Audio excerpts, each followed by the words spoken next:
Hello Libra, Sun, Moon, Rising, and Venus signs. Kamusta kayo? Sana po ay nasa mabuti kayong kalagayan. Welcome back po sa Star Tarot.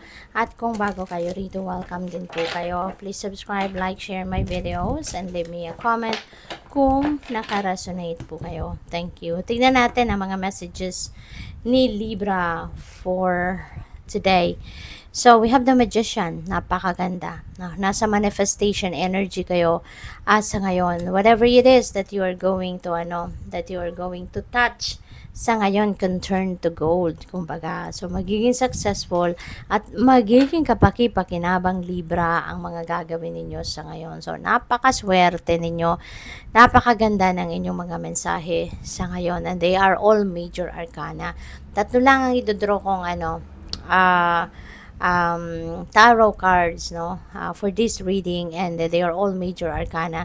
This signifies, Libra, that there are going to be exciting events, remarkable events, at mga pangyayari na magkakaroon ng matagal na epekto sa buhay ninyo. Yung energies na to are going to linger, kumbaga, sa buhay ninyo for quite some time. Kaya napakaganda. Meron tayong Wheel of Fortune. Wheel of Fortune is swerte. This is good luck and good fortune on your side.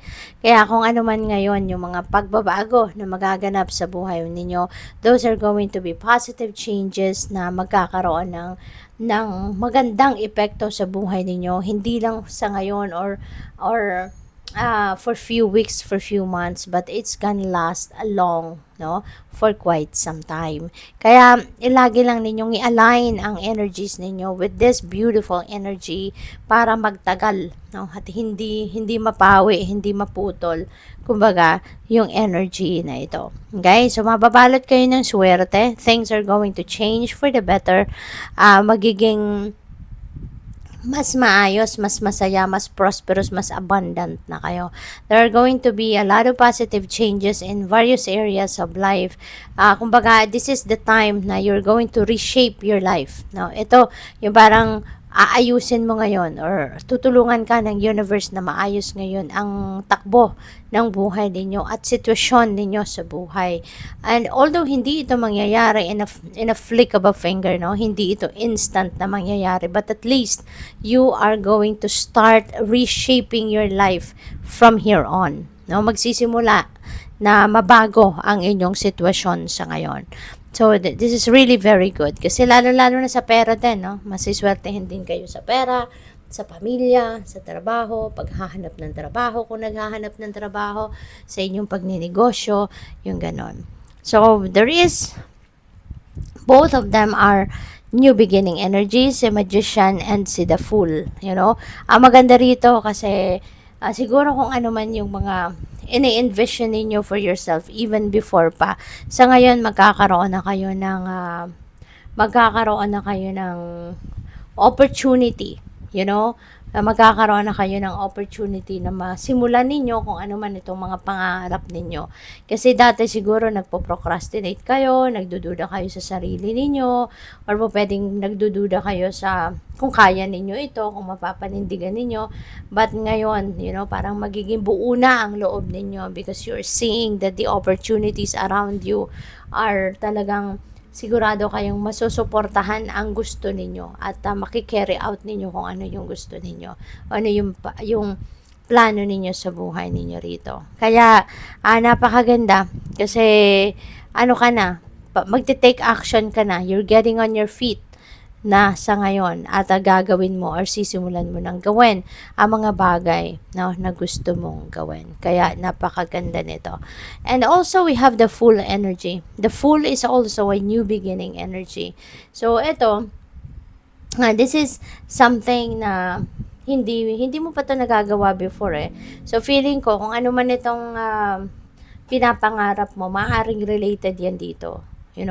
Baka maaaring dati pinapangarap mo tong gawin, pinapangarap mo tong ma-achieve mo sa buhay mo, 'di ba? Pero natatakot kang gawin kasi you've never done this before, 'di ba? Natatakot kang isakatuparan yung minimithi mong ito kasi you have no idea at all how you're going to run your journey, 'di ba? papunta doon sa kung ano man ito. Pero ngayon, wala ka ng mga, maaalis na yung mga pag-aalinlangan mo, maaalis na yung mga pagdadalawang isip mo, yung pagdududa mo sa sarili mo, sa kakayanan mo, that will be replaced with optimism, no? That will be replaced with excitement. Kaya napakaganda. So, good luck sa'yo, Libra. And I would like to say hi muna and shout out po sa ating beloved channel member na si At Maria UV3981. Maraming salamat po for supporting my channel. Thank you for still being there, supporting me. At nag-level up na din kayo sa membership. So maraming salamat po for believing in me. At saka, may God bless you. And maraming salamat din po sa lahat na nang nakapag-subscribe na sa aking channel. And if you haven't subscribed yet, subscribe na po kayo. And please click the join button po sa baba ng video if you would like to join the membership. And also, maraming salamat sa mga hindi nag-skip ng ads. Thank you for your support. Pati na rin sa mga cross-watchers po na nandito. Thank you po for being here. So, Unicorn Portal, focus your light, listen for a message. Kasi, merong guidance na binibigay sa iyo ang universe. Hindi ka pinapabayaan ng universe, lalo-lalo na ngayon na maraming magbabago sa buhay mo, maraming transition, no, ang maaaring maganap. The divine is there for you and with you. Kaya ang importante, lagi kayong makikinig, no, sa inyong intuition at sundin ninyo kung ano man ang gabay na pinapadala sa inyo ng universe through your intuition, because that is what's going to guide you towards the path na dapat ninyong mapuntahan. Okay? We have pure intention as well. So, find clarity and surrender your ego. Yeah, it is really good, no? Or better to surrender everything to God. 'Di ba? Kasi tignan ninyo, napapansin nyo ba na kapag merong kayong gustong gawin or merong kayong gustong ma-achieve, 'di ba? Kahit anong pilit ninyo, kahit anong insist ninyo na yung gusto mong mag-unfold dito na outcome sa kung ano man ang gusto mong ma-achieve, pinipilit mo yung the way you want it to unfold, 'di ba? Minsan mas lalong nagtatagal, mas lalong nagkakaroon ng delay, mas lalong nagkakaroon ng blockages, mas lalong hindi natutuloy, 'di ba? Kasi everything happens in divine order and timing. Regardless kung isiksik natin talaga yung gusto natin, mas lalo lang yung magko-complicate. 'Di ba? Whereas, if we are going to surrender everything, kapag iso-surrender natin lahat, ialay natin lahat-lahat na lang sa Panginoon. And i-allow na lang natin ang destiny ang mag-unfold ng mga bagay-bagay. Hindi ba? Nagiging stress-free tayo, nare-relax din tayo, mas nakakapag-focus tayo sa kung anong mga ginagawa natin, 'di ba, sa araw-araw, rather than ini-stress natin ang sarili natin sa pagpipilit, sa pagsisiksik na kung ano yung gusto natin mangyari. Hindi ba?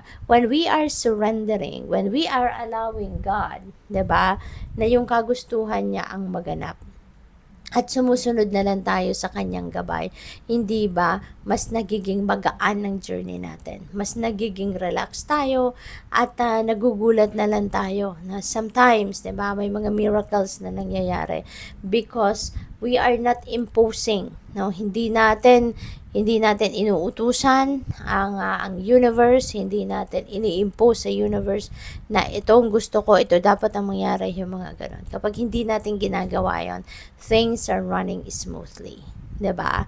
So, we also have shower of blessings. Open yourself to receive. Pay it forward. Okay? Maraming biyaya ang nakatakdang dumating sa iyo, Libra. Wheel of Fortune, mababalot ka ng swerte. There are so many good things that are coming your way, good things that are unfolding in your life. Tapos meron ka pang shower of blessings. So all you need to do now is to align your energies with these beautiful energies para tuloy-tuloy na ang pasok nito. Para hindi mo to masabotage, para wala nang sagabal, wala nang kontra, no? Buksan mo ang inyong sarili, buksan mo ang iyong isip, yung puso mo, no, yung mga arms mo, open your arms, and open yourself to receive these blessings, regardless kung ano man ito. At kapag na-receive nyo na yan, and even before, diba, simula pa lang sa ngayon, ipagpasalamat mo na. Always be grateful for all the blessings that you already have and what is yet to come. Okay? Napakahalaga na lagi tayong nagpo-project ng positive, I mean gratitude attitude. Kasi parang nag-a-attract tayo lalo ng mas marami pang biyaya. Okay? Good luck po. Thank you for watching. Love and light. Namaste.